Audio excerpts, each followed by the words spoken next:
चमत्कारी वनस्पति तंत्र। बरगद।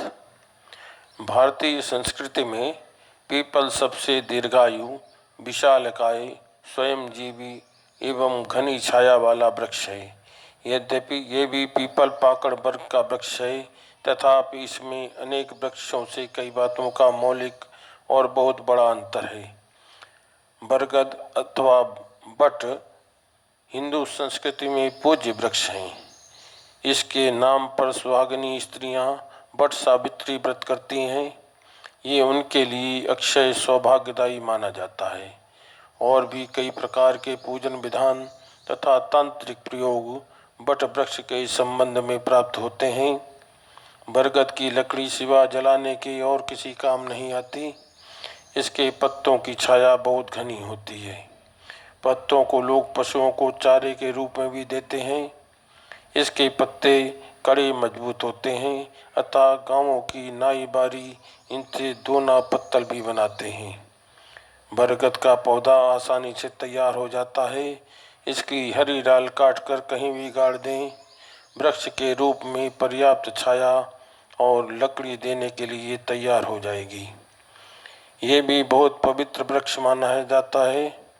मान्यता है कि भगवान कृष्ण अर्थात विष्णु बाल रूप में बरगद के पत्ते पर अकेले लेटे क्षीर सागर की तलहटी में अपना अंगूठा चूसते रहते हैं।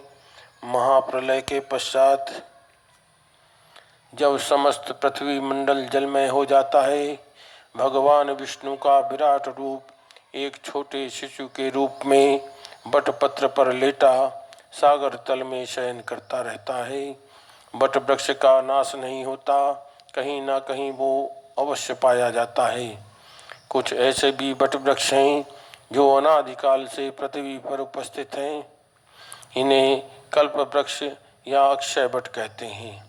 प्रयाग और उज्जैन में तो ऐसे एक एक बट वृक्ष आज भी खड़े हैं, जिन्हें स्थानीय जनता ही नहीं, इतिहास और संस्कृति के मर्मज्ञ विद्वान भी बहुत प्राचीन होने के नाते अक्षय बट कहते हैं। इसके पत्ते पर श्री कृष्ण के शयन का, उनकी बाल सुलभ छवि का वर्णन इस श्लोक में देखें।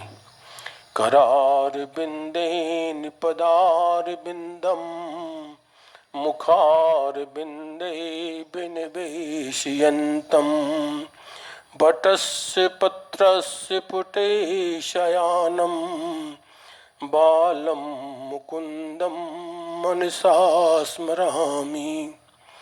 रवि पक्ष के दिन बरगद की जटा को घर ले आएं, उसे सुखाकर कूट लें और कपड़ छन करके रख लें। ये चूर्ण दांतों पर मलने से अनेक प्रकार के मुख रोग दूर हो जाते हैं। बट की जटा ताजी हरी लाकर उसके दांतों की भांति प्रयोग करें, समस्त दंत रोग मिट जाएंगे। त्यागी, सन्यासी, साधु, वनवासी विरक्त बनने के पूर्व गृहस्थाश्रम का परित्याग करने के पश्चात बट क्षीर यानी बरगद का दूध बालों में लगाकर जटाएं बनाते हैं। तपस्या के लिए सिर पर जटाजूट का होना भी एक नियम है। धन वृद्धि के लिए बरगद के फल टूट टूट कर गिरते रहते हैं। उनमें से ही कभी कभी कोई बीज उग जाता है। पीपल की अपेक्षा बरगद के पेड़ कम उगते हैं।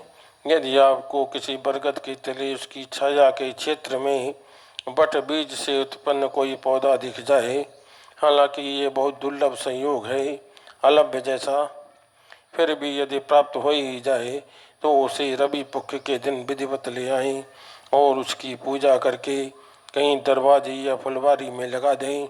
ये पौधा जिस गति से बढ़ेगा तदनुसार ही साधक की संपन्नता भी बढ़ती जाएगी।